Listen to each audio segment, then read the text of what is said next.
Hi, my name's Emma. Welcome back if you've been here before, and if you're brand new, then hello. This is my February TBR.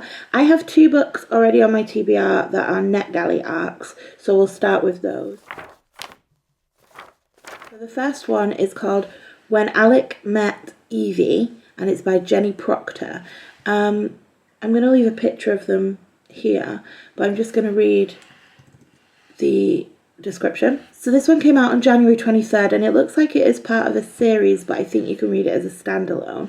So it says, Evie told herself not to fall for her pro-hockey crush, but when she sees him holding her baby girl, I assume this is an actual baby, all bets are off. When Evie moves south to the same mountain town where her childless crush plays pro hockey, she arms herself with all the reasons why she can't fall for him again. Number 1, Alec is her best friend's much older brother. Number 2, she's recently divorced and does not need another man in her life, at least not anytime soon.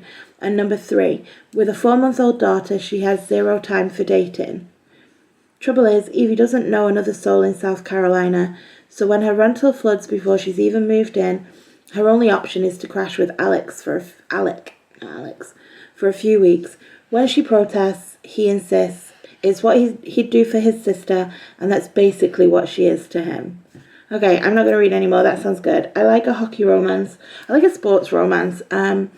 Sometimes when there's like a baby or a child in the book, it's great. And you can see like the relationship between the characters and the child. And then sometimes it's weird. So yeah, we'll see how that one goes. It's getting great reviews so far, so that's good. And then the next one, another sports romance. I did not know that there were going to be so many sports, and another hockey one. I feel like I'm going to get bored of hockey romances very quickly. This is Revenge Puck by L.A. Hart. Now, I requested this one because I thought I had read something by L.A. Hart before, but I haven't, so this is another new offer for me. It says, after Elle Townsend is dumped by her hockey-star boyfriend, Christian Riley, on the eve of the championship playoffs, she devises a plan for sweet revenge, a fake romance with Christian's arch-rival. Preston Lawrence takes... Where do they find the names of characters? Preston Lawrence takes his hockey career very seriously because brawling on the ice is the only thing he's good at. With the championship trophy and his contract extension on the line, he needs to figure out a way to control his temper that always flares and gets him ejected when he faces his rival.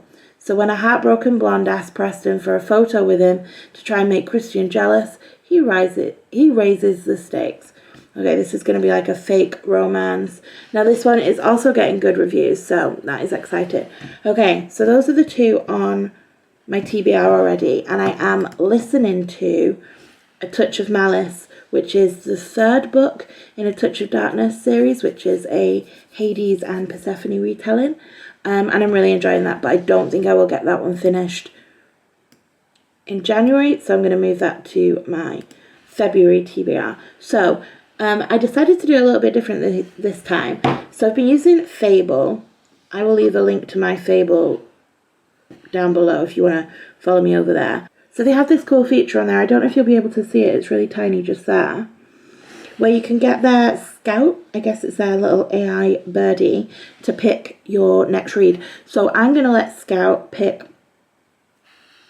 I'm going to pick 3 books and hope I get to them. But I might only get to 2 of them, so I'll pick 3. So, yeah, I'm just going to hit pick for me. And he's doing his thing. So this is going through my books on my, TBR. I'm picking.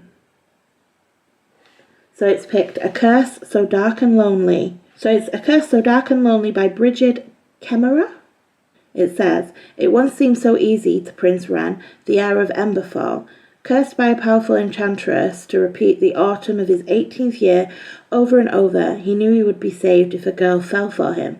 But that was before he learned that at the end of each autumn he would turn into a vicious beast hell-bent on destruction. Nothing has ever been easy for Harper, I assume she's the girl, with her father long gone and a mother dying and a brother barely holding their family together while constantly underestimating her because of her cerebral palsy.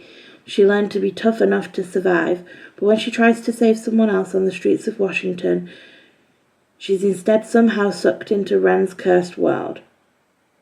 Break the curse, save the kingdom. Okay, that sounds great. It sounds a little bit like Beauty and the Beast, doesn't it? Okay, let's pick another one.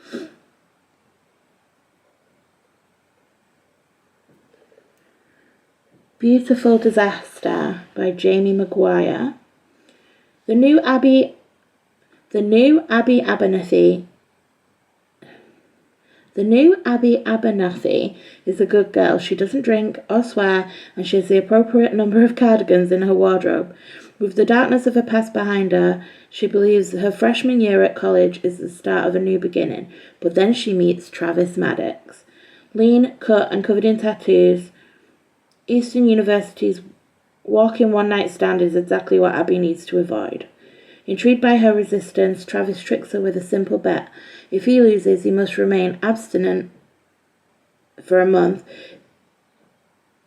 If Abby loses, she must live in his apartment for the same amount of time. Another romance. It's going to be a romance. Oh, it's February, though. So that's not too bad. Maybe Scout, the little birdie, knows that it's February, and so he's picking all the romances. Okay, and the final one. He's a cute little birdie, though.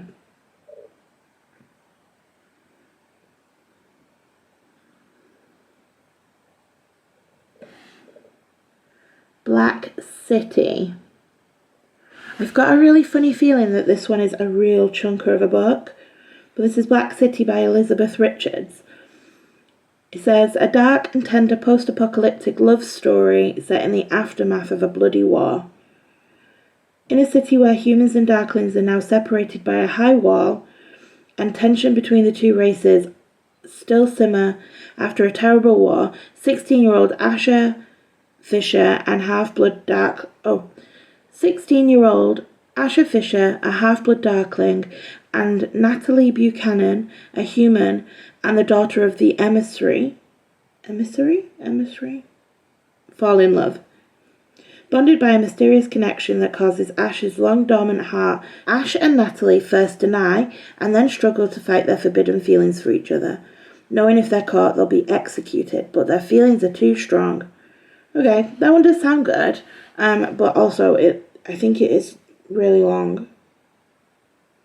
But we'll see. Let me know in the comments down below if you've read any of these books. I'd be really interested to know what your TBR is for the month as well. Thank you so much for watching. I hope you enjoyed. If you did, please don't forget to hit the subscribe. Give me a thumbs up, hit the notification, and I'll see you in the next one. Bye.